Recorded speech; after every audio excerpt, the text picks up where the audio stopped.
राज्यातील शिक्षक संघटनांनी 9 जुलै 2026 रोजी राज्यव्यापी शाळा बंद आणि सामूहिक रजा आंदोलन पुकारल्यामुळे आज संपूर्ण महाराष्ट्रात शिक्षकांचे तीव्र पडसाद उमटत आहे. शिक्षकांवर लादली जाणारी अशैक्षणिक कामे, टीईटीची जाचक अट आणि नवीन सन्मान्यता धोरण या विरोधात राज्यातील प्राथमिक, माध्यमिक आणि उच्च माध्यमिक शिक्षक आक्रमक झाले आहेत. सुमारे 11 लाख शिक्षकांनी सामूहिक रजा टाकल्यामुळे राज्यातील अनेक शाळांमधील शैक्षणिक कामकाज पूर्णपणे ठप्प झाले आहे. निवडणूक आयोगाच्या विशेष संगणक मतदार यादी पुनरीक्षण मोहिमेअंतर्गत शिक्षकांना BLO ड्युटी दिली जात आहे.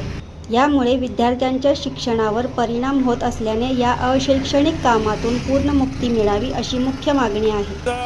संपूर्ण महाराष्ट्र राज्यामध्ये शिक्षक समन्वय समितीच्या माध्यमातून सर्व जिल्हा परिषद आणि खाजगी शाळेतल्या सर्व समन्वय संघटनेच्या माध्यमातून राज्यव्यापी महामोर्चाचा आंदोलनाचा आज पुकारलेला आहे.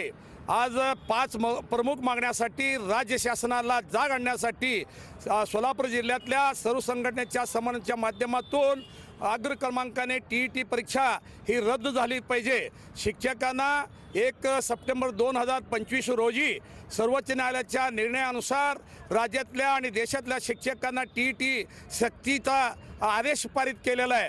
त्या विरोधात राज्य सरकारनं गेल्या वर्षी आम्ही मोर्चा काढून त्यांना रीट पिटिशन याचिका दाखल करण्यासाठी मी मोर्चाच्या रूपानं त्यांना हाक दिली असता शासनानं जाग नाही आल्यामुळं पुन्हा शासनाने वेळोवेळी TET परीक्षा घेतली जात आहे आणि 28 जून 2026 रोजी राज्यात TET परीक्षा घेण्याचा शासनाने परिपत्रक जाहीर केला असता 27 जूनच्या दिवशी पहाटे ठाणे भिवंडी येथे TETचा पेपर फुटला गेला. TET पेपर फुटणारे संचालक शिक्षण मंत्री ह्या शिक्षण प्रशासनाने लोकप्रतिनिधींच्या सहकार्यानं कोट्यावधी रुपये गोळा करण्याच्या कारणानं हा TET परीक्षा शासनाने घेऊ पाहतोय. शेजारी कर्नाटक, आंध्र प्रदेश, केरळ, तमिळनाडू राज्यामध्ये स्वतंत्ररित्या ते परीक्षा घेतली जातात.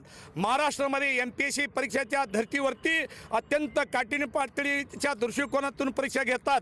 आमची मागणी अशी आहे, TET परीक्षा जरूर घ्या. पेपर नीट असो, TET असो, सातत्याने पेपर फुटला जातो.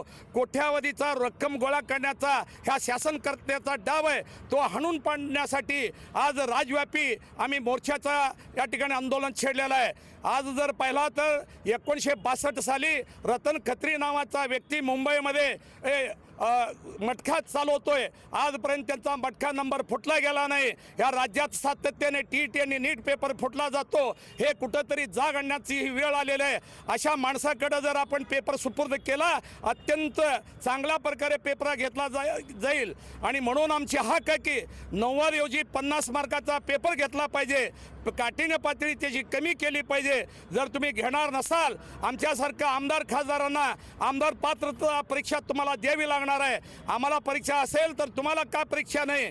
दुसरा महत्त्वाचा मुद्दा या ठिकाणी आवर्जून सांगू इच्छितो की जुनी पेन्शन आज आमच्या शिक्षक बांधव 1 नोव्हेंबर 2005 पासून सातत्यानं 25 वर्षापासून लढा दिला जातोय. एकदा आमदार झाला, शपथविधी घेतली गेली तर त्यांना 50,000हून जास्त पेन्शन मिळाला जातोय. दुसऱ्यांदा आमदार झाला तर त्या आमदाराच्या पेन्शनमध्ये वाढ होतोय. शिक्षक 30-35 वर्ष काम करून सुद्धा त्यांना पेन्शन योजनेचा लाभ मिळाला जात नाही. म्हणून आमदार पेन्शन घेत असाल तर आम्हाला पेन्शन द्या. जर तुमचाही पेन्शन रद्द झाला पाहिजे. तुम्ही जर घेणार असाल तर आमची पेन्शन योजना लागू करा, नाहीतर तुम्हाला खुर्ची खाली केल्याशिवाय आम्ही स्वस्थ बसणार नाही. शिक्षक या मोर्चामध्ये जवळपास 10,000हून जास्त शिक्षक संख्या इथून मोर्चाला जिल्हा परिषद पर्यंत मोर्चाचं आयोजन 1 वाजल्यापासून सुरुवात होणार आहे. आता सध्याला किती जण आलेले? आता जवळपास 500 लोक इकडे तिकडे थांबून आहेत. तुमचं पुढचं नियोजन काय आहे?